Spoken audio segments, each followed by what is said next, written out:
cuando compartimos en el itinerario final de la vida de alguien. Estamos en el final de una vida, todo lo que comporta. Pensamos que estamos en la máxima desnudez del ser humano. Hemos llorado con pacientes.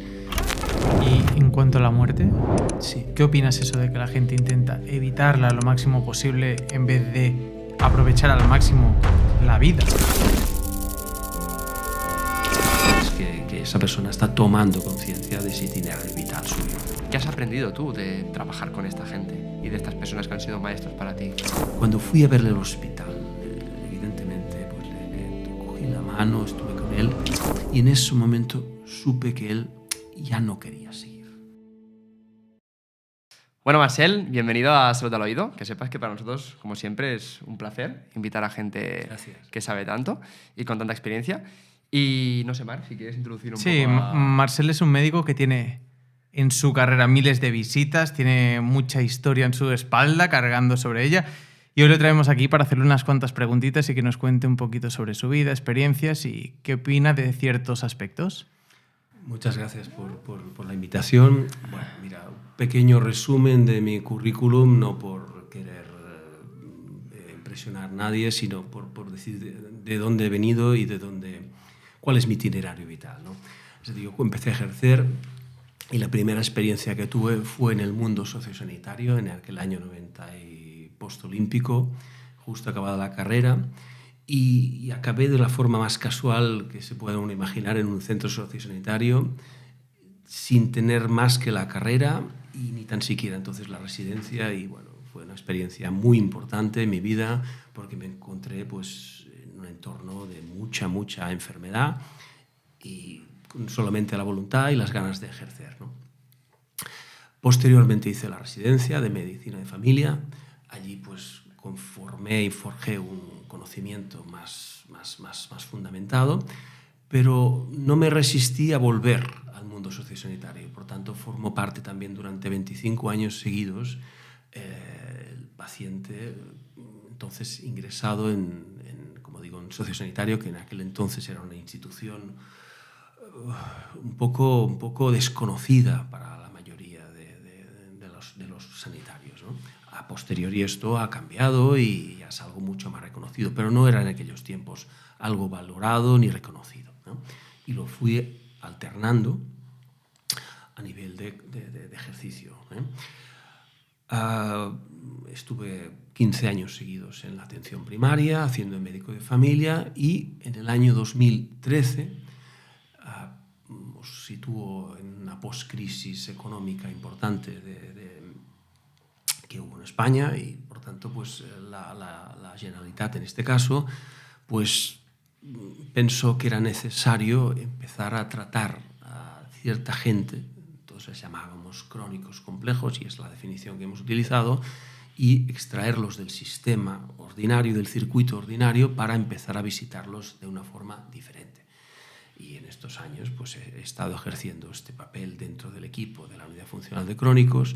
Hemos estado visitando a las personas utilizando un circuito diferente de la consulta ordinaria y aplicando pues un trabajo en equipo, básicamente, ¿no? Hay una parte muy chula de tu vida, que lo sabemos por un compañero nuestro, que es...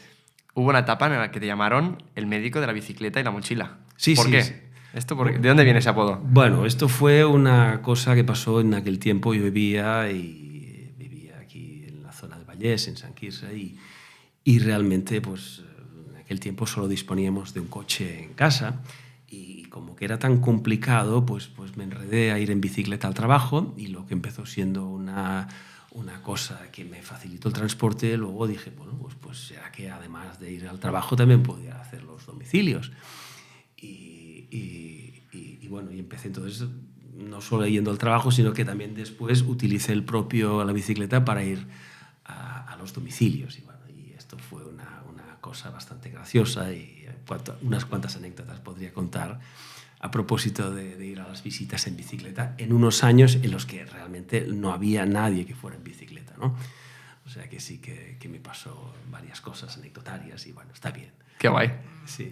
así para conocerlo un poquito más. Porque al final también nos ha comentado que lo que más lleva es el típico paciente crónico complejo. Sí. ¿Paciente crónico complejo qué es para la gente que está escuchándonos? Claro.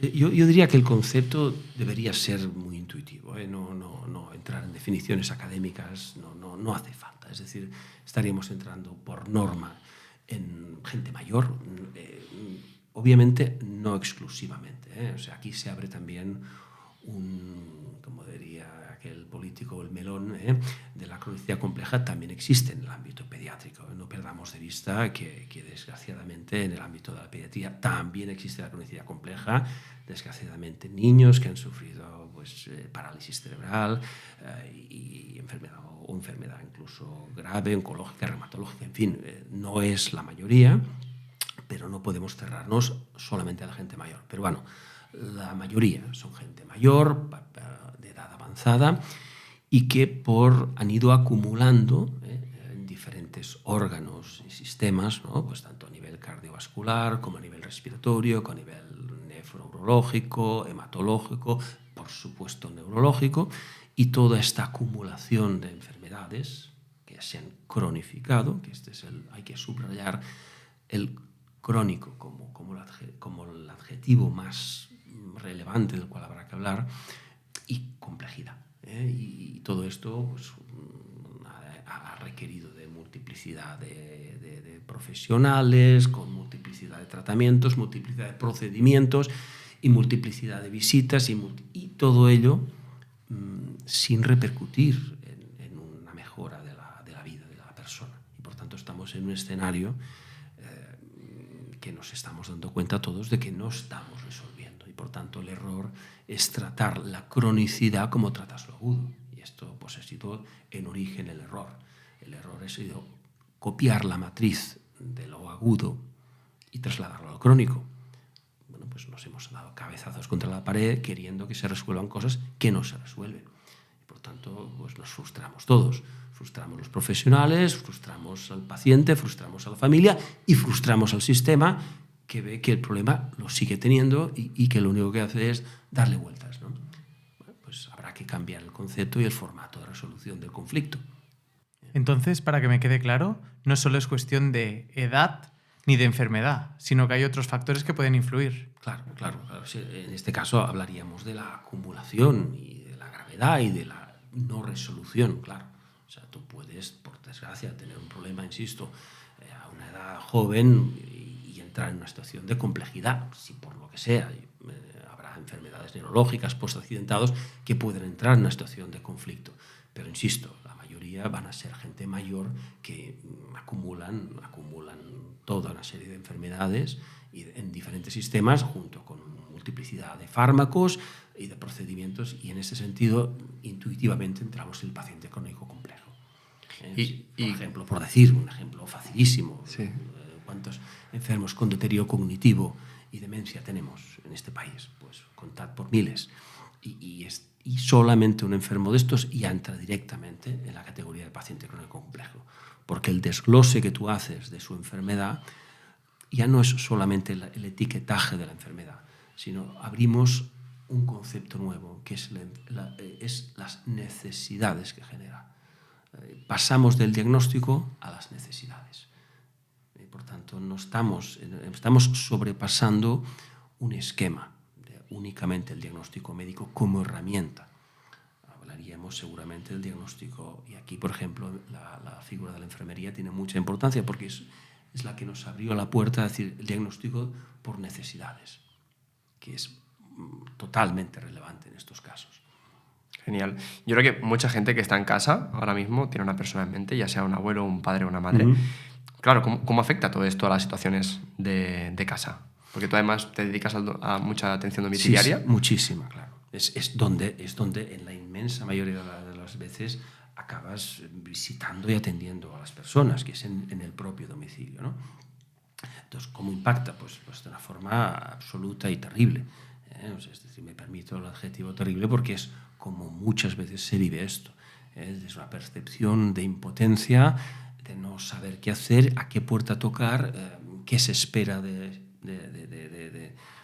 y cómo lo debo resolver. Porque al final ni tan siquiera hemos acompañado a la gente en ese itinerario de vida.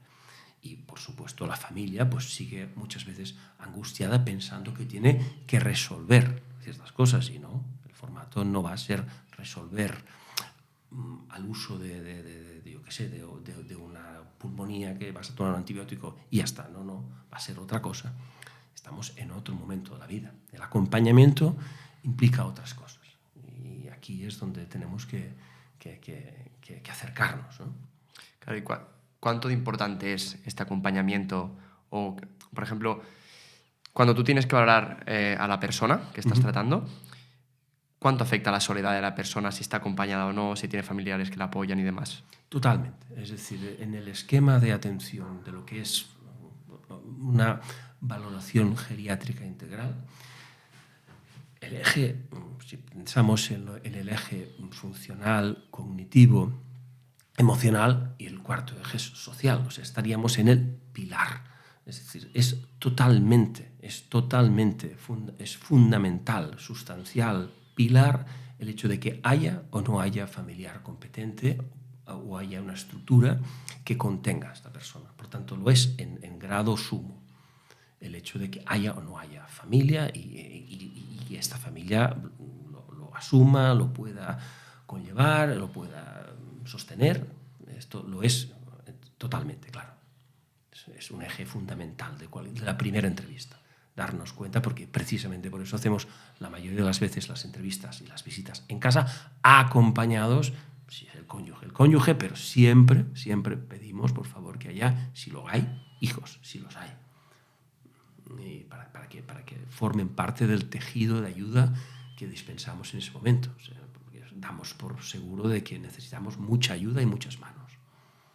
Y, Marcel, ¿qué señales pueden hacernos ver que una persona que está, por ejemplo, en casa, está empeorando? Claro, serían múltiples, ¿no? Es decir, pues si fuéramos un poco sistemáticos, pues nos ponemos en la esfera neurológica o psicológica o emocional, pues estaríamos hablando de cualquier síntoma de desadaptación a nivel cognitivo, pérdida de funciones superiores, en todo lo que implica, las pérdidas de las habilidades, la capacidad, a nivel emocional, deterioros a nivel del estado de ánimo, trastornos conductuales. A nivel físico, pues ahogo, incapacidad en ejecutar cosas de la vida ordinaria, dolor. Por supuesto, el dolor es un continuo en las demandas de la gente. La gente es la principal demanda de la atención primaria, es dolor, o sea, es decir, es como una especie de continuo en ejercicio, ahogo, en fin, síntomas físicos y luego, obviamente, cosas de la esfera física. Estamos hablando de las limitaciones, pues también podríamos hablar de los físicos, lo que te surgiera, ¿no? Es decir, te puedes sentir verte más pálido, más desmejorado, en fin, lo que sea. Es decir, hay una infinidad. Lo que es importante, sobre todo, es que exista un canal de comunicación. Es decir, tú puedes el hacer listas de problemas, los trípticos o aquellas cosas que damos documentales, ayudan, pero lo que ayuda mucho es que en un momento determinado tú puedas consultarlo, porque es que hay una lista demasiado extensa de situaciones que te pueden alarmar. Algunas van a ser intrascendentes y otras no. Pues bueno, lo importante es que tú puedas tocar una puerta, tocar algo y que ese alguien te responda a las dudas que te generen. Porque a veces le puedes dar una importancia fundamental, yo que sé, al insomnio. Pues el insomnio puede ser relevante o no, pero también forma parte del envejecimiento, ¿no? Es decir, es una demanda muy frecuente de la gente mayor que duermen poco, quisieran dormir mucho más y al final les tienes que acabar explicando que están en la forma normal. El dormir del envejecimiento, pues es que duermes menos. Pues, chicos, si querías dormir 8 horas, lo siento, pero no va a poder ser. Bueno, pues esto, porque es una demanda muy frecuente, pues puede al final no ser tan relevante. Y lo que es relevante es tranquilizar a la persona y no sobremedicarlo, por cierto, con los riesgos que conlleva la sobremedicación a nivel de medicación psicotrópica. Hay que ser cuidadoso con esto, claro. Claro, esto es importante porque yo creo que hay una línea muy fina, muy borrosa entre cosas producidas por el envejecimiento y cosas que no. Porque, no sé tú, Arnau, pero yo en la consulta me encuentro mucho paciente de No. Yo, por ejemplo, ahora cada vez me ahogo más. Claro. Eso es por culpa de la edad. ¿Pero qué haces durante tu día a día? Claro. Nada, estoy sentada. Claro. Puede jugar un papel, ¿no? Eso tú lo ves. Sí. Bueno, esta es una cuestión muy, muy relevante. Es decir, los que ahora nos estamos dedicando a toda la cronicidad y la complejidad, en el fondo pareciera que estamos usurpando un territorio donde si hubiera aquí un geriatra, alguien se podría hasta molestar, ¿no? de que un geriatra, hasta incluso digo de buen rollo, ¿no? Se podría hasta molestar conmigo porque me puede decir, oye, ¿qué haces tú hablando de un tema en el cual el protagonista soy yo como geriatra y que viene un médico de familia a ocupar este territorio, ¿no? Bueno, y admitiría de buena gana la reflexión, porque este territorio lo estamos ocupando. Antes que existiéramos las unidades funcionales de crónicos, existían los geriatras. Y era parte de la competencia del geriatra el tratar de ubicar las cosas en el envejecimiento y hablar de envejecimiento. Es decir, antes que nosotros hubo gente que habló del envejecimiento normal y natural, que se puede esperar, en fin, y ellos ocuparon este espacio antes que nosotros.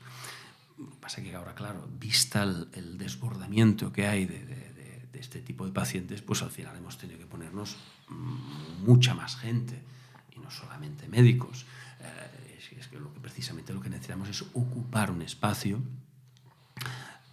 que es enorme, que es el de la cronicidad compleja, y por supuesto no solamente somos médicos, está todo el ámbito de enfermería, está todo el tema del trabajo social, está el trabajo, la fisioterapia, es que están los psicólogos, están muchísima gente que estamos intentando, me dejaré gente, pero es que el administrativo de salud, o sea, no te puedes imaginar cuán importante es el que cuando una familia llama por un problema administrativo, alguien sepa qué hacer con sus problemas administrativos. Es que ya estamos sobrepasando el ámbito realmente de la medicina en el senso estricto. Estamos ya en problema, todo es un problema. Por tanto, no sé si contestaba tu pregunta, pero claro, el envejecimiento, hemos sobrepasado el límite del envejecimiento y estamos en una frontera que no es una frontera nítida entre lo que consideramos, escúcheme, usted es mayor, no sé qué más quiere que haga, ¿no? A pensar que esto se puede mejorar en algún modo. Por tanto, está bien la pregunta y está bien que nos podamos preguntar y ya veremos qué podemos responder. Es evidente es que uno no puede esperar a los 80 años tener la misma respuesta cardíaca, respiratoria, que cuando tenía 25. Esto sería una insensatez, ¿no? Pero sí que uno puede decir, hombre, pero escúchame, hágase un poquito de caso, ¿no? A la salud y vamos a mirarlo. Y ya veremos dónde llegamos. Se puede siempre mejorar. ¿Y qué signos, por ejemplo, nos pueden alertar de que hay algo que realmente es patológico y no es normal del envejecimiento? Por ejemplo, hay mucha gente, ¿no?, que dice, no, con la edad se me hinchan las piernas. ¿Es normal? Bueno, sí, pero a ver, es habitual, vamos a cambiar. O sea, es normal, es habitual. El hecho de que sea habitual no significa normal. O sea, algo en la fisiología de esta persona, ya sea un problema circulatorio venoso, o obviamente ya sea un tema cardíaco, pues un problema de desnutrición, de falta de albúmina, puede estar haciendo que estas piernas se hinchen más. Y por tanto, sí, es habitual, pero no es normal. Y por tanto hay que mirarlo, claro. Los signos, y por tanto lo que es objetivo se tiene que poder consultar, y los síntomas, que son sensaciones, se tienen que poder consultar. Entonces lo que yo quería enfatizar es que las cosas hay que poderlas consultar, y entonces hay que verlas en la globalidad. Claro, porque yo creo que hay muchas cosas que se pasan por alto. Claro. ¿No? Que Claro. No, esto es lo que dices, habitual, ¿no? Claro. Y nos pasa mucho, por ejemplo, en síntomas cognitivos. O sea, aquí lo que es muy, muy, muy típico es el deterioro cognitivo. Estamos ante personas que empiezan, pues, a tener trastornos a nivel, claro, de memoria, a nivel conductual, atribuimos a la vejez cambios caracteriales que no eran habituales en esa persona, que ha tenido mal humor, lo va a tener toda su vida, ¿no? Con la vejez yo creo que no cambia el carácter, a mejor, por desgracia, ¿verdad? Suele empeorar, pero los cambios caracteriales, los deterioros cognitivos en la esfera neurológica, pues son relevantes. Uno tiene que alarmarse y alertarse cuando algo cambia, Evidentemente, no le pides a una persona de 80 años que tenga la misma resolución en el aprendizaje y en las habilidades que cuando tenías menos años, pero claro, no puedes dar por bueno que una persona caiga en la esfera y no pase nada. Tienes que intentar verlo y visitarlo hasta donde se pueda, claro. Y en esto, en las diferentes esferas, evidentemente, el ahogo, la disnea, pues, desde el punto de vista técnico, pues claro, tú no tienes la misma respuesta cardíaca, pero hombre, que te ahogues subiendo un tramo de escaleras, pues tiene que alertarte.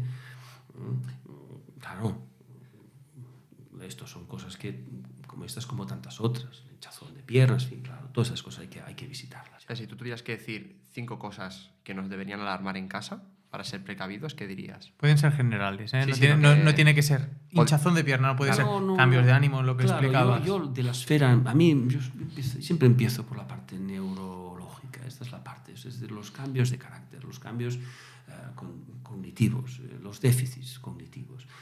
A nivel, vamos, un síntoma que es el ahogo. El ahogo, porque el ahogo puede afectar tanto a nivel cardíaco, pues un problema tanto cardíaco como respiratorio como hematológico. No hay que olvidar que una persona que tiene una anemia transportará menos oxígeno y como tal percibirá disnea y ahogo.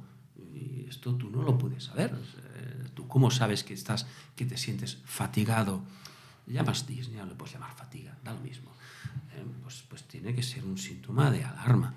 El hecho de que, por supuesto, el dolor, cualquier tipo de dolor, tiene que alarmarte. Tienes que preguntarte, claro, puede ser un dolor osteoarticular, que van a ser la inmensuría, por supuesto, si te viene un apretón, una apretura en el pecho, cuando caminas o haces algún esfuerzo. En fin, yo creo que claro, luego habrá que meternos más a fondo, claro, ¿no? en cada cosa. Un segundo, antes de seguir con el episodio. Marc, ¿sabías que el 88% de gente que nos ve en YouTube no nos sigue? ¿Qué me dices? ¿Y eso qué quiere decir? Pues que van a tener 15 años de mala suerte. Hostia, ¿y qué tienen que hacer para no tenerla? Pues tienen que suscribirse, darle me gusta, porque esto nos ayuda a que podamos seguir teniendo gente de calidad. Hostia, bueno, en Spotify pasa lo mismo, ¿eh? A ver si ¿Qué le pasa van en dando... Spotify? Que le vayan dando las 5 estrellitas. Genial. Si nos estáis viendo desde YouTube, comentad, dadnos me gusta y suscribiros. Y si estáis en Spotify, danos las 5 estrellas. Y recordad, si sois un perfil con obesidad o cáncer, Marc está divulgando sobre cáncer en su perfil de Instagram. Aquí os lo dejamos abajo. Y yo estoy divulgando sobre obesidad en mi Instagram. Seguidnos. Seguimos con el podcast. Vale, Marcel, y después de hablar de todos estos signos, síntomas que tiene que tener una persona para saber si necesita ayuda, una persona también puede saber si necesita ayuda sin que haya esto, ¿no? No tiene que ser, no te está pasando esto, pues pide ayuda. También se puede pedir antes. Claro. Lo ideal en definitiva, si habláramos de lo ideal, es que en cuestiones de salud debiéramos plantearnos más bien el continuum asistencial. Es decir, lo óptimo es que una persona a lo largo de su vida haga un tejido asistencial continuo. Es decir, en el fondo no debiéramos ir a fases, a trompadas, como decimos, ¿no? Uno tiene que tener un continuo asistencial. De manera que este continuo te permite, no digo de una forma inmediata, detectar cambios relevantes. Es decir, en el fondo, la relación que debemos tener con los agentes de salud, todos, nuestra vida, debieran tener una continuidad. Entonces, sería lo correcto. Y como agentes de salud, no exclusivamente los médicos. Es que puede ser el ámbito de la enfermería, puede ser la fisioterapia, puede ser hasta el propio farmacéutico, que te conoce, el que sabe, el que ve, que te sigue. Es decir, alguien con una mirada orientada a la salud. Pueden ser personas que de una forma o de otra te hacen un seguimiento en tu vida. Por tanto, cuando alguien, obviamente la familia, ve o tú mismo ves alguna cosa, pues la consultas. Pero son esas rupturas con tu normalidad las que tienen que alarmarte. Por tanto, claro, esto son muchas cosas las que tienen que generarte. Y lo lógico, evidentemente, es pues dejarlo cuanto antes mejor. No debiéramos esperar a que todo fuera muy mal para entonces alarmarnos. Es cuanto antes mejor. Bueno, y después ya encontraremos los equilibrios en la vida. Evidentemente no deberías pasarte toda la vida en una consulta sanitaria. No creo que sea lógico, pero sí que tu entorno tiene que percibir cambios. Vale, y ahora imagina que hay un padre, una madre, un hijo viéndonos desde casa, ¿qué puede hacer o cómo puede contactar para, por ejemplo, ¿no? Una situación alarmante sobre un familiar? ¿Cómo toma acción? ¿Qué es lo primero que tiene que hacer? Bueno, esta es una cuestión compleja porque estamos el sistema público de salud, y hablo del sistema público de salud, pero seguramente también afectará a toda la estructura, aunque sea privada. Es decir, quiero contar una anécdota, es decir, la mayoría de las mutuas sanitarias, estamos hablando de lo privado, no han contemplado una atención domiciliaria eficiente. Es decir, me consta que sí que hay mutuas que lo han contemplado y lo tienen en su normalidad, pero hay muchísima mutualidad que han seguido utilizando el formato de la consulta médica presencial. Y por tanto, todo aquel paciente que va cayendo en la incapacidad, en la deficiencia, en la dependencia, cae en un olvido.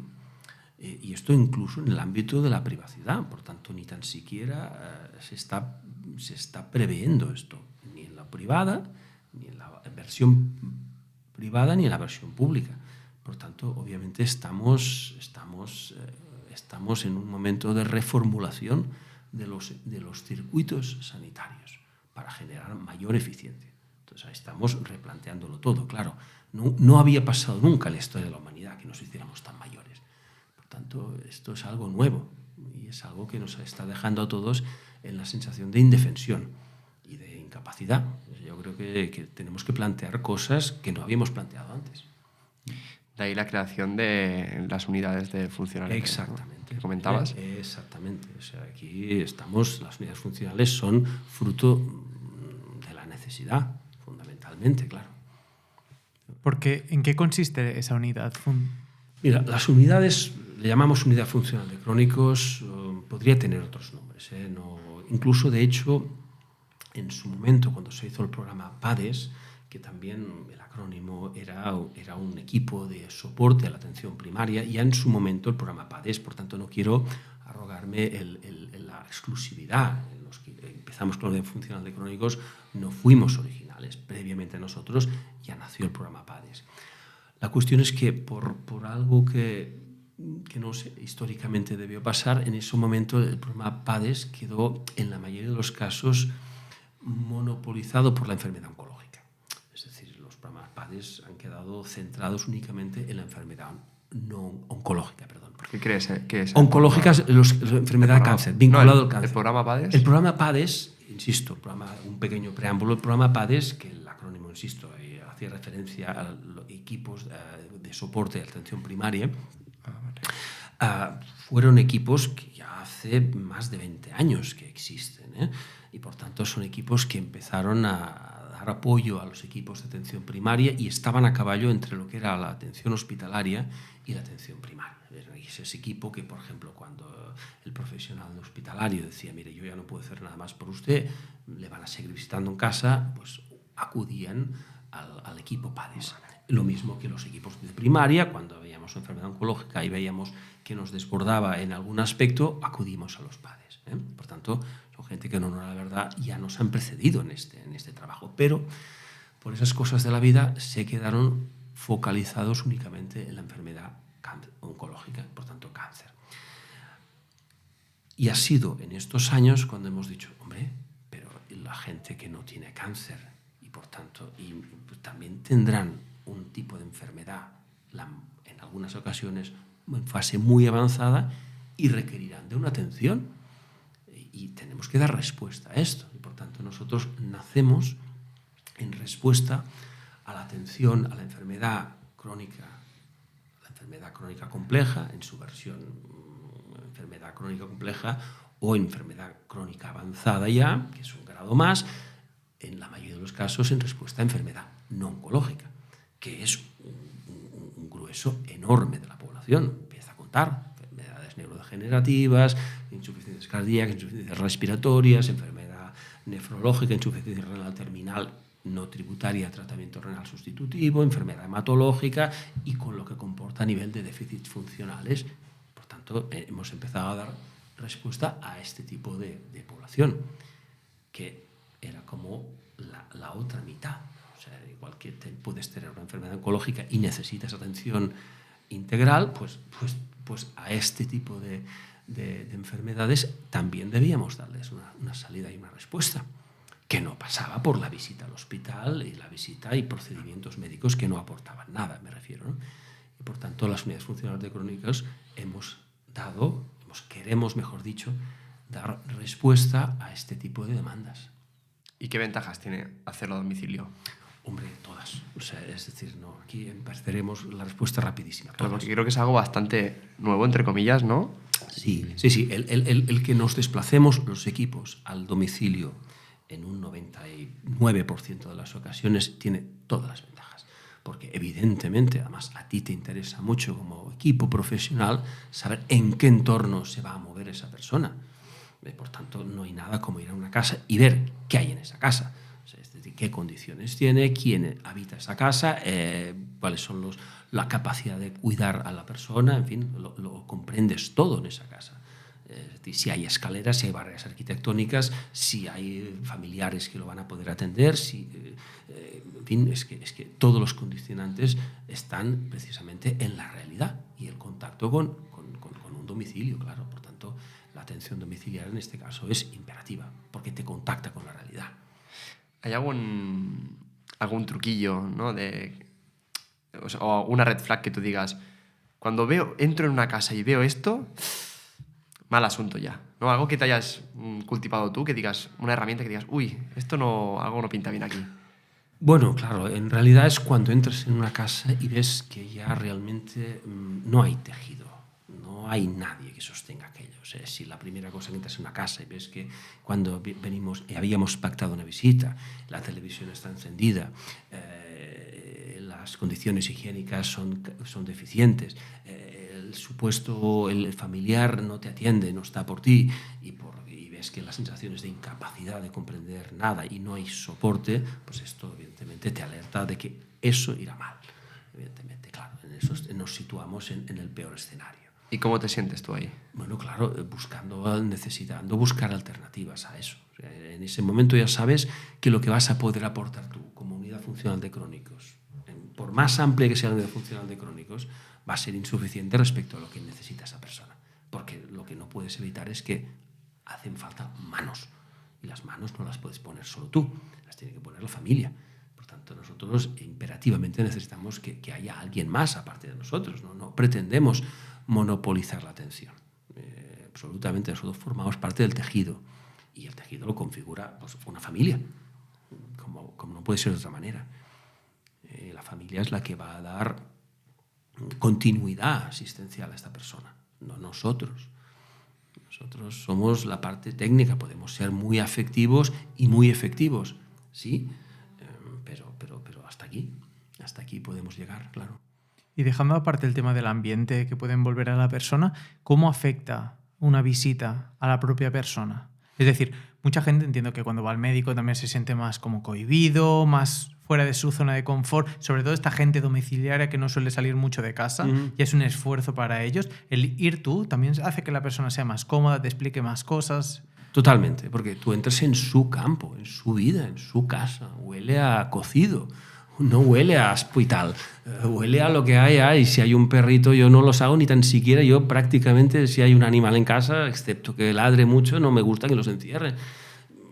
Prefiero tenerlo oliéndome y mordisqueándome la pernera, me da igual, porque además es una crueldad para el animal que no me gusta, pero me vengo a referir, claro que sí, es decir, en el momento en que tú cambiamos y jugamos en campo propio para el enfermo o la familia, esto siempre es más, aparte de la información que te aporta, hasta los libros que lee esa persona. Tú vas a conocer sin querer la ideología y las creencias de esa persona solamente viendo una biblioteca, viendo los murales en la pared, viendo fotos, oliendo, todo el sensorio se te despierta en un domicilio, a ti. Y te entra información que evidentemente es relevante, pero claro, juegas en campo del paciente y la familia y esto es lo favorable para ellos, claro. ¿Y podrías compartir alguna anécdota interesante o que te impactó o que te marcó en una visita domiciliaria? No hace falta decir nombre, no, No, hace no, falta no, decir por supuesto, nada, por supuesto. anónimamente. Aquí una no puedo explicar una, porque son mucha intimidad compartida, porque tienes que pensar que cuando compartimos en el itinerario final de la vida de alguien, y estamos en el final de una vida, con todo lo que comporta, es de pensar que estamos en la máxima desnudez del ser humano. Es decir, estamos compartiendo la máxima intimidad, la máxima vulnerabilidad. O sea, nadie en estas circunstancias ya se ha desprovisto de la mayoría de esas armaduras con las que vivimos ordinariamente, todas esas protecciones que nos imponemos para sentirnos más protegidos. No, estamos hablando de la vulnerabilidad y en ese momento estás en la máxima intimidad de una familia, de una persona. Por tanto, prácticamente tendrías que descalzarte cuando entras en un domicilio de estos, del respeto que te infunde este territorio. Por tanto, es que hemos llorado con pacientes, a ver, no es lo ordinario, pero sí, claro, porque tú ves que esa persona está tomando conciencia de ese itinerario vital suyo.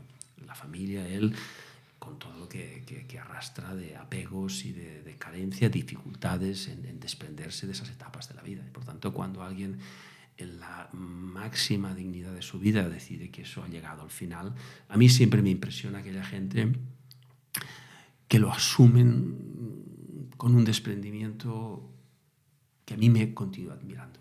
O sea, es decir, que alguien sea capaz al final de desprenderse de su vida y decir, lo he hecho bien, estoy conforme, y ya está, y llego a mi final. Esa emoción que me genera ver a alguien, para mí es un maestro de vida, porque claro, esto yo de momento no es algo sublime, desprenderse de la vida y hacerlo con paz y en paz. Y a veces ni tan siquiera hace falta armar un discurso religioso, ni mucho menos, es un discurso profundo y espiritual, muy profundo, sí. Y que, wow, porque creo que es algo muy, muy chulo de hablar. ¿Qué has aprendido de estas personas, ¿no? Porque yo, por ejemplo, la gente no lo sabe a lo mejor, pero nosotros somos fisioterapeutas y creo que todos tenemos un paciente o dos y dices, hostia, qué admiración por esa persona, todo lo que ha logrado a pesar de su situación, por ejemplo. ¿Qué has aprendido tú de trabajar con esta gente y de estas personas que han sido maestros para ti? Sí, claro. Es decir, cuando compartimos, si algo tiene este trabajo en estos momentos, es que aunque establezcamos una relación de ayuda, por tanto somos personal de ayuda, no somos un sobrino que viene a ver a esa persona, ni somos un grupo de voluntariado que viene a tocar la guitarra. Es decir, que es muy honroso ambas cosas, ¿eh? Pero cuando establecemos una relación de ayuda con gente así, evidentemente tienes que buscar una mínima distancia para no quedar adherido a la vida de los demás. Esto es necesario. Pero aún así, quieras que no, las distancias son muy cortas. Y por tanto aprendes mucho porque aunque no lo quieras, en algún momento hay una transferencia entre el paciente y tú. Y te ves reflejado en ese momento de la vida. Y ves cómo está asumiendo a veces el decir, como dice la canción de La Rosana, sin miedo. Este es el elemento a veces que a mí me admira más, ¿no? Es cuando alguien de repente se desprende del miedo a la carencia, del miedo a la vulnerabilidad, del miedo al final, del miedo a dejarlo y a la incertidumbre de ese traspaso, ¿no? Claro, eso es, insisto, sublime. Y por tanto, claro, cuando ves que alguien lo hace con mucha conciencia, pues insisto, te admira muchísimo, ¿eh? Y por supuesto no lo puedes ni lo debes evitar que eso te traspase. Esa prevención que podemos tener los sanitarios en acercarnos a las personas y que no me toque. No, pues esto hay que matizarlo, claro. O sea, a mí me toca la gente, sí, a mí me impacta. Y me dejo impactar, ¿eh? Y me gusta que lo haga y así es, ¿no? Obviamente no trato de salir llorando de cada consulta, evidentemente, porque no sería eficiente, pero claro, me impacta. Y una cosa que creo que también... Yo ya estoy preguntando egoístamente, ¿eh? Yo recuerdo que leí un libro que se llamaba Los 5 mandamientos de una vida plena, y hablaba de los últimos deseos de las personas al morir, o de cosas de las cuales se hayan arrepentido. Entiendo que tú debes estar repleto de historias así. ¿Recuerdas alguna que te haya marcado, que digas, hostia, pero marcado no por lo que te explicaba, sino decir, hostia, pues me ha cambiado mi manera de ver la vida? Sí, mira, el hecho de, al final, claro, lo que nos debe impactar al final, es decir, cuando yo llegue a este momento de mi vida, me gustaría estar, decía el poeta, ¿verdad?, desnudo como los hijos de la mar, ¿no? Me parece que era Machado que decía esto, ¿no? Y nos vamos a transitar, y claro que al final te das cuenta de que hablábamos de las armaduras, las protecciones que nos generamos son cargas, y por tanto vas a tener que aprender de la gente que se descarga de cosas. Es decir, a veces no es tanto un relato versionado en palabras. La gente realmente no solemos hablar mucho de una biografía. No es tanto el lenguaje verbal el que predomina en estos momentos. Hay un lenguaje no verbal. O sea, hay mucho, de verdad que el contacto físico es importante, de verdad que el dar la mano a veces lo dice todo. Son pocas palabras las que tratamos de poner en estos momentos, porque no nos llega, no podríamos llenar este espacio. Tuve un paciente muy querido que cuando le fui a ver, porque además en este caso ya no estaba en casa, estuvo en el hospital, y había sido un hombre que lo habíamos tratado y al final tuvo una sepsis, y yo me di cuenta, cuando fui a verle al hospital, evidentemente pues le cogí la mano, estuve con él, y en ese momento supe que él ya no quería seguir. Y lo vi con nitidez. Supe que ese hombre no me dijo nada, pero no me dijo, ya no sigo, no lucho más, no quiero más. En ese momento yo lo supe que habíamos acabado la lucha y que lo que tocaba era la aceptación de ese final limpio. Habíamos luchado muchísimo, se había activado durante unos años el recurso en casa para que hiciera fisioterapia, para que mejorara su autonomía, en fin, unas cosas que habían tenido todo el sentido. Pero cuando en aquel momento fui al hospital, lo supe con la mirada y no nos dijimos nada.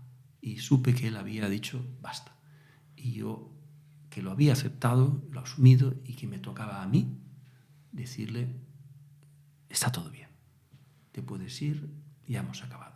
Y tú este itinerario, este tramo, lo has acabado. Y sí, efectivamente, por supuesto, pues se murió y así fue, pero nos desprendimos. O sea, la cuestión muchas veces es ese trabajo personal que tendríamos que ir haciendo las personas.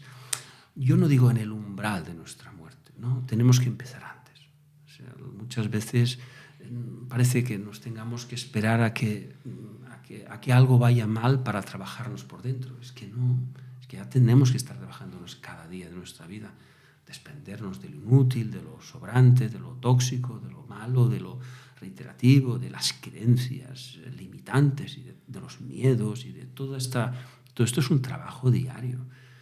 Esta gente te está enseñando, no puedes improvisar. Esto no lo haremos en el umbral de nuestra muerte, lo tenemos que estar haciendo ya ahora. Es ahora que tenemos que vivir con plenitud para llegar, evidentemente, al momento final y decir, pues es que esto ya no lo improviso yo, lo he trabajado antes. Es que son muchos elementos los que nos hacen transformarnos aquí y ahora, de cada uno de nosotros. Claro, este es el gran aprendizaje, ¿eh? El gran aprendizaje es no quiero esperar más, no quiero esperar a tener, a estar qué. No, ya empiezo a mejorar mi vida, en todo lo que uno crea que tiene que mejorar, claro, que es mucho, ¿no? Y en cuanto a la muerte, que es un tema que habíamos hablado fuera de cámara y tal, sí. ¿Qué opinas eso de que la gente intenta evitarla lo máximo posible en vez de aprovechar al máximo la vida? Claro. Sí, claro, es que no está en nuestra oferta. En la oferta por más que los sanitarios en cualquier versión queramos, no vamos a evitar la muerte, no está en la oferta. Por tanto, el recolocar la muerte como algo visible, nos recuerda que lo fundamental es apostar por la vida. Y esto no va a evitar la muerte. Es decir, hablar de calidad, de intensidad, esto es a lo que apostamos, y esto no va a quitar, obviamente, que finalmente este itinerario, esto que llamamos muerte, aparezca. Esto va a estar siguiendo en la vida, por supuesto, y por tanto forma de la misma normalidad. Y por lo que tenemos que, evidentemente, es por trabajarnos en la vida, ¿no? Y una buena vida nos va a llevar, entiendo yo, que a una muerte natural. Y esto es a lo que optamos, es la máxima, es lo más sublime que podemos hacer, ¿no? Es trascender esto, y esto hay que trabajarlo. Quizá con los años pues hemos ido magnificando la medicina y hemos dado un valor a la tecnología y a las cosas. Al fin, hay un mercado de la vida, de la juventud eterna, obviamente. Esto no voy por aquello, claro. Es decir, esto no va con la calidad de vida que uno entiende, que es un concepto más profundo. Vale, Marcel, antes yo he querido introducir un poquito este tema, que te he preguntado también cómo llevas tú todo esto emocionalmente, y me gustaría retomarlo. ¿Qué es lo que más te ha marcado a ti de esta medicina, o qué es lo que más te ha dolido, más impotencia te ha generado? A ver, yo cuando por eso explicaba antes la biografía mía personal, como yo ya nací afrontando ese tipo de enfermos, no quiere decir que lo comprendiera o lo aceptara, ha sido en el curso de los años que yo creo que sí, que como mínimo he comprendido dónde estaba, ¿no?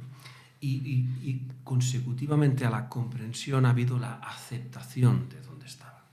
Y la aceptación se llama cronicidad. Es decir, lo máximo deseo que yo tenía cuando estaba en la facultad era pues curar. Era la expectativa máxima, y es el músculo que todo médico espera ejercer en su vida. Se suponía que todo lo íbamos a diagnosticar, todo lo íbamos consecutivamente a tratar, y fruto del tratamiento todo se iba a curar, y esta era la secuencia perfecta de cualquier facultativo. Claro, el contacto con la realidad nos puso a todos en nuestro sitio. Por tanto, cuanto más tardas en comprender esto, que estás en otro escenario, más vas a sufrir tú como profesional. Por tanto, yo creo que mi itinerario vital me ha ido llevando a comprender y aceptar, y consecutivamente a estructurar mi vida y mi ejercicio en base a esta comprensión. Y esto es lo que he hecho, claro. Y por esto pues he tratado de armar una estructura y un procedimiento que me ha llevado pues, a tratar este tipo de pacientes con sus familias, no esperando curarlos, sino esperando acompañarlos, aliviarlos. Está en la medicina hipocrática, es decir, curar a veces, aliviar a menudo, y decidimos acompañar siempre, ¿no? Por tanto, esto está en la base, ¿no? Y en cuanto a sanitario que eres, yo creo que mucha gente le ha pasado. ¿Alguna vez te has planteado en tirar la toalla? De la frustración esta, ¿no? Impotencia. A ver, lo que he hecho, sí, crisis profesionales las he pasado muchas, es decir, he tenido muchas. Es decir, que una crisis, en definitiva, es un punto de inflexión en la vida. O sea, la vida está llena de crisis en todos los ámbitos. No habrá un solo ámbito en tu vida en el cual no tengas periódicamente crisis. Y las puedes leer desde el dramatismo, desde la tensión que genera, o desde la oportunidad al cambio. La vida te está diciendo, no me sirve lo que estás haciendo, tienes que hacer algo diferente. Y por tanto yo sí recuerdo diferentes crisis en mi vida. Me acuerdo una que tuve cuando tenía pues, cerca de los 40, que me di cuenta, digo, Dios, es que estoy siempre, no hago más que tratar a la gente con hipertensivos, antidepresivos, antibióticos, antihistamínicos, no sé qué. O sea, me paso el vida oponiéndome, pero he perdido totalmente el concepto de la salud como algo positivo, como algo creativo. Estoy en un reducto que me dio una sensación hasta claustrofóbica de la medicina, y en aquel momento tuve una sensación del Dios, esto es lo que me espera en los próximos años de la vida. He asumido esta pequeña cuota de conocimientos, pero ya me doy cuenta de que si no amplío el territorio, yo estaré, pues es como si estuviera en una piscina. Y no quiero esto. Entonces sí, he tenido en momentos diferentes de mi vida una sensación de necesito ampliar, necesito cambiar, y esto no es a coste cero, ¿eh? Cualquiera que reformulamos las crisis de nuestra vida comporta cambios, y esto es en su momento doloroso, claro. Claro, ¿y cómo se cuida uno mismo para no romperse por dentro cuando te pasa algo así? Soportar todo esto que cargas. Claro, pues las fórmulas no son exclusivas, claro. Uno tiene que desear algo diferente. Es decir, el motor interno que te mueve en la vida, te dice quiero algo más, y voy a caminar y transitar este cambio, y bueno, pues es un itinerario que uno en la vida asume como propio, ¿no? Quiero cambiar, quiero mejorar, pues tengo que hacer algo diferente, y esto lo haces. Salvo que quieras, como decís, tirar la toalla, que en definitiva tirar la toalla no he querido hacerlo nunca, ¿eh? En realidad no he querido nunca abandonar, ¿eh? Lo que sí que he necesitado era cambiar. Y en cuanto a tu profesión, es decir, creo que a todos los sanitarios nos pasa, ¿no? Que hay veces que dices, hostia, me sobrepasa esta situación, o, claro, ¿cómo lidias con el hecho de que se va a morir gente cada día? Te vas a tener que despedir cada 2 por 3 de tus pacientes. Sí. Al llegar a casa, ¿tú qué sientes? ¿Cómo lo gestionas Claro, eso? la pregunta es, ¿estoy donde quiero? ¿Estoy haciendo que la gente... O sea, yo no puedo evitar que la gente se muera, pero esto no es un objetivo mío. Yo no quiero que la gente no se muera. Yo quiero que la gente se sienta acompañada, no solo por mí, sino por toda la estructura.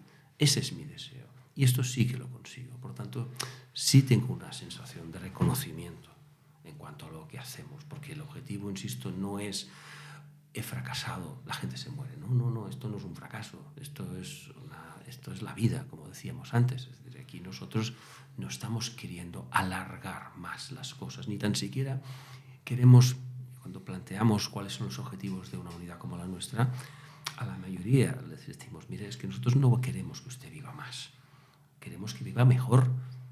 Estamos en un ámbito cualitativo, y cuando conseguimos que ese tramo sea más cualitativo, estamos en la conformidad. Y por tanto no llego a casa diciendo, Dios, se me ha muerto otro paciente, qué fracaso, ¿no? Digo, ha estado bien, ha estado acompañado, ha tenido el confort que necesitaba, pues me siento reconocido. Y esto, quiero decir una cosa, es decir, me imagino, como no soy obstetra, no sé qué se debe sentir cuando nace un niño. Te debes de sentir bien, porque has hecho algo, acompañado a alguien a hacer algo natural, que era nacer. Pues yo he conseguido, y lo digo abiertamente, he conseguido sentirme gratificado cuando he acompañado a alguien a un final de vida, y siento que estoy en la conformidad total. O sea, ya sé, no nos toca un papel tan feliz, ¿no? O no feliz, claro, no estamos celebrando la vida, estamos celebrando otro tramo, pero también a su vez natural, y lo vivo en la conformidad, sí. Yo creo que el problema de eso es como un tema tabú, ¿no? Siempre está la vida todo positivo y la muerte algo negativo, pero el acompañamiento, claro, sí, también tiene que ser algo pues, positivo, ¿no? Claro, porque ahí está en lo que decías antes, es decir, ¿cómo podemos los sanitarios que estamos alrededor de cuando establecemos una relación de ayuda? Claro, tenemos que definir muy bien cuál es el objetivo. El fracaso o la percepción de fracaso que puede sentir un personal sanitario es cuando no haces, no estás en la realidad, contactando la realidad. Y claro, la cronicidad ha sido a su vez una consecuencia de muchos éxitos de la medicina. Es decir, hemos llegado a tan mayores porque han pasado muchas cosas buenas. No podemos engañarnos, es decir, es que no estamos llegando a ser tan mayores porque sí, estamos llegando a ser tan mayores porque ha habido mucho progreso médico que ha generado a su vez mucha cronicidad. Por tanto, esto en los que tratamos con la cronicidad, y expresamente la cronicidad compleja, no podemos vivirlo desde la perplejidad y la sorpresa. Era algo previsible. Lo que pasa es que lo que no podemos es utilizar el mismo formato de resolución que cuando estábamos curando o pretendíamos curar, ¿no? Es diferente. Y por tanto estamos en otro momento de nuestra vida. Y claro, hay que apelar también a una cosa muy necesaria. Decimos, ¿cómo nos cuidamos? Claro, es muy importante porque estas unidades funcionales, llámales como quieras, son unidades que te das cuenta de una cosa, siempre trabajamos en equipo. Esto es pero muy fundamental. O sea, no lo resistiríamos si estuviéramos solos, porque la absorción que genera muchas veces este tipo de demandas es mucha demanda emocional. No la sostenemos un solo profesional solos. Es imposible. No hay ningún médico que él solito pueda sostener esto, de ninguna manera. Son equipos multidisciplinares los que dan salida a este tipo de conflictos, porque es demasiada carga. O sea, hemos hablado de lo bonito, de lo emotivo, pero no hay que obviar una cosa. Es muy exigente, muy demandante. Te puede la familia querer absorber, la estructura te deshidrata a veces energéticamente, y esto lo tienes que tener claro, y esto se sostiene en equipo, Por tanto, no puede uno ser solo. Esto lo quiero reivindicar porque ¿cómo se sostiene esto? Solo no, equipo. Entonces, para una persona que es sanitaria, que por ejemplo nos está escuchando y se siente frustrada o se siente sola, ¿el consejo que le darías es que se acompañara? ¿Hablas del sanitario? Sí. Claro, el sanitario, nosotros estamos empezando en los diferentes ámbitos a hacer formación. Es decir, todo esto estamos queriendo hacer, como decimos, mancha de aceite entre el profesional sanitario. Es decir, estamos tanto en los diferentes ámbitos, personal de todo tipo, o sea, medicina, enfermería, todo el mundo, en todo el mundo lo estamos queriendo explicar cuál es la realidad, qué ritmo se genera, cómo se resuelve. Y esto lo tienes que hacer pues, desde el aprendizaje, desde la práctica. Esto no es un concepto teórico. Te voy a dar un librito en el caso de enfermería, de lo que es gestión de casos, y te puedo dar bibliografía teórica, pero tú no lo vas a comprender. Tú tienes que verlo in situ, darte cuenta cómo interaccionamos, a qué conclusiones llegamos. Esto lo tienes que percibir. Por tanto, al personal sanitario que le interese este tipo de trabajo, lo que tiene que hacer es ver si te enamora o no te enamora este tipo de trabajo.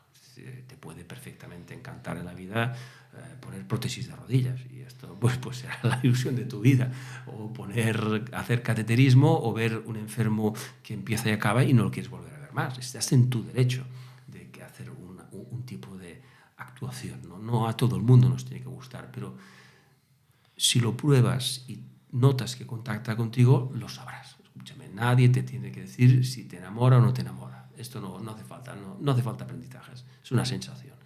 Y si te das cuenta de que eso te gusta, entonces es cuando percibes que eso lo puedes hacer. Yo a la gente, a los estudiantes, residentes o los que a veces entran en contacto conmigo, les digo siempre lo mismo. Les digo, mira, no quiero que te guste, quiero que sepas que es posible. Lo que vamos a hacer no te quiero captar o ilusionar. Quiero que comprendas que se puede hacer.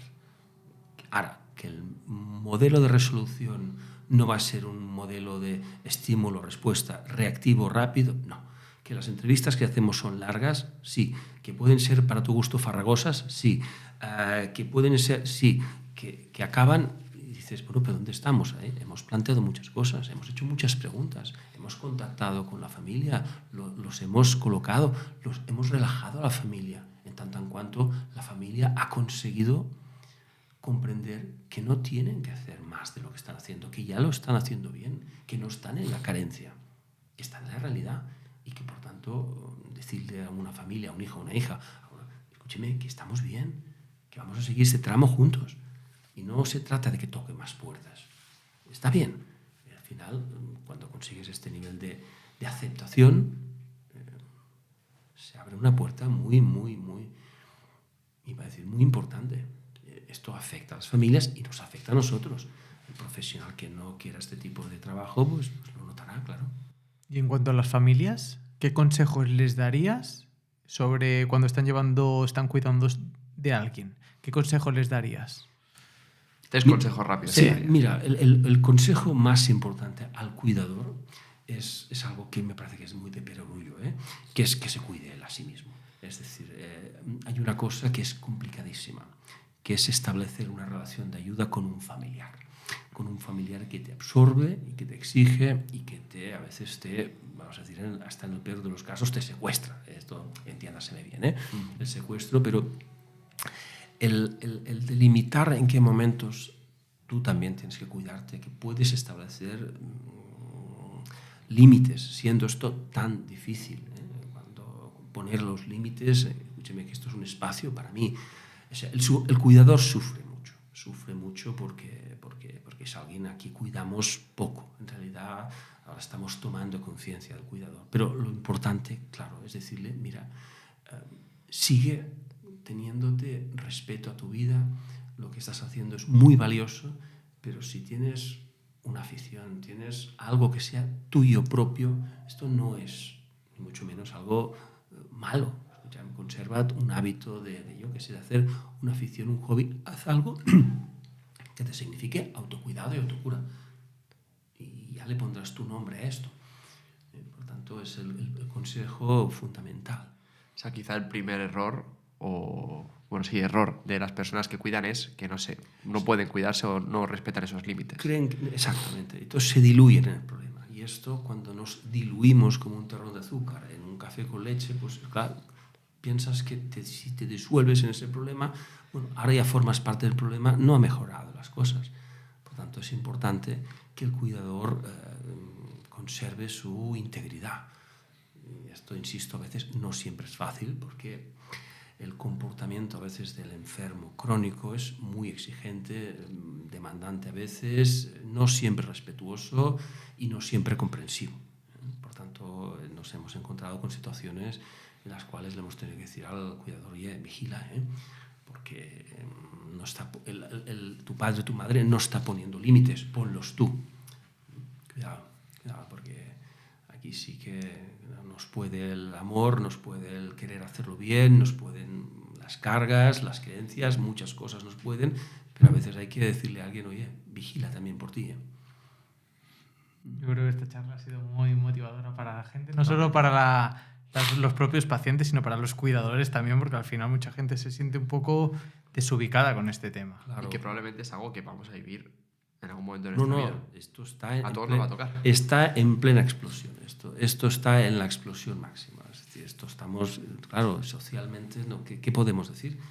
En una sociedad tan sumamente envejecida, pues claro, tendremos que volver a hablar de envejecimiento saludables. Hay muchos conceptos que vamos a repasar, pero claro, por más que queramos envejecer saludablemente, que esto es en sentido positivo y debemos de seguir hablando de ello en positivo, pues hay momentos que aparece la sombra.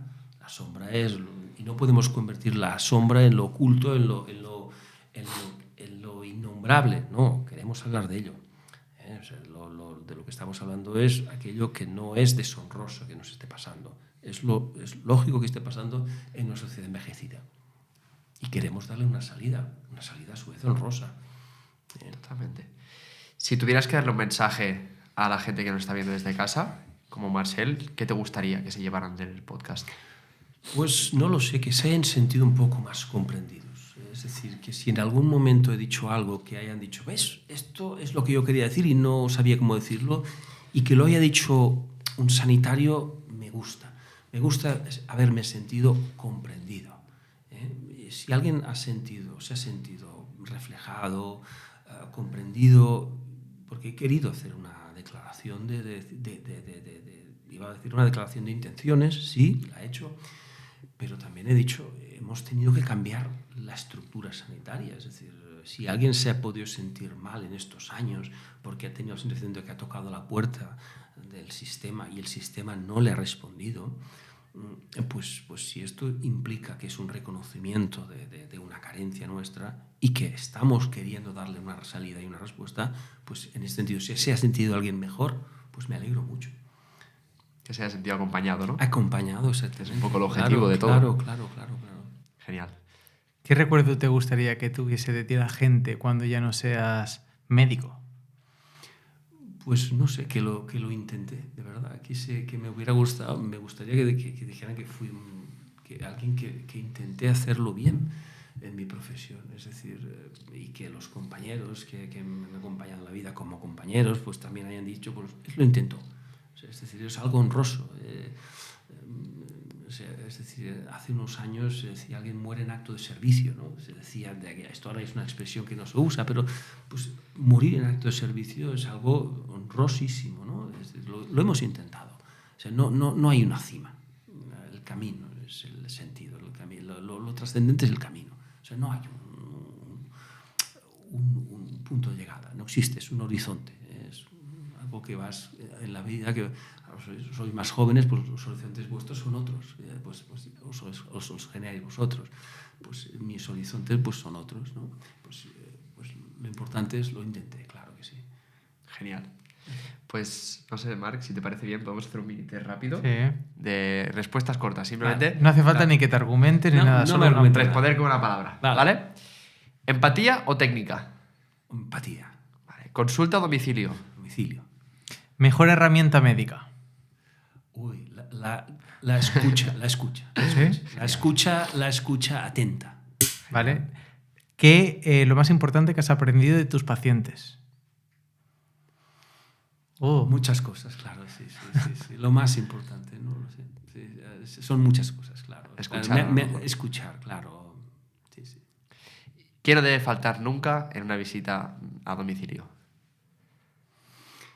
A ver, hay un binomio entre la afectividad y la efectividad. Cambiamos la palabra primera, pudiera ser lo mismo afecto y efecto. Hay que ser eficiente y has de juntar la eficiencia con la afectividad. Es decir, este dueto afectividad-efectividad es muy importante. Hemos de tener claro que no venimos solamente a que alguien se sienta comprendido, querido y comprendido y respetado, sino que le tenemos que transmitir la sensación de que gracias a nosotros va a mejorar su vida en este sentido. Por tanto, tenemos que ver que estamos armando algo diferente en su vida, ¿no? Genial. Y Marcel, para acabar, ¿dónde te puede encontrar la gente? Es decir, ¿dónde estás trabajando actualmente? Bueno, estoy trabajando en varios sitios. Estoy en mucho trabajo, pero estoy por una parte en el sistema público de salud y a nivel de atención domiciliaria. Quedan cosas también, hago más cosas también. Atención domiciliaria con respecto a este paciente crónico lo hago en Activelders aquí en Tarrasa. Genial. Pues lo dejaremos por si alguien se ha sentido acompañado, comprendido y demás, a un familiar o lo que sea, si os quieren contactar, pues genial. Yo creo que ha sido una charla increíble y que nos has aportado Superinteresante, muchísimo y son temas que muchos eran temas tabú, pero que hemos ido a intentar romper esos mitos, que es el objetivo. Muy bien. Y que gracias por todo. Y tanto. Ha sido un Muchas placer. gracias por venir y un hombre. aplauso para Marcel. Gracias.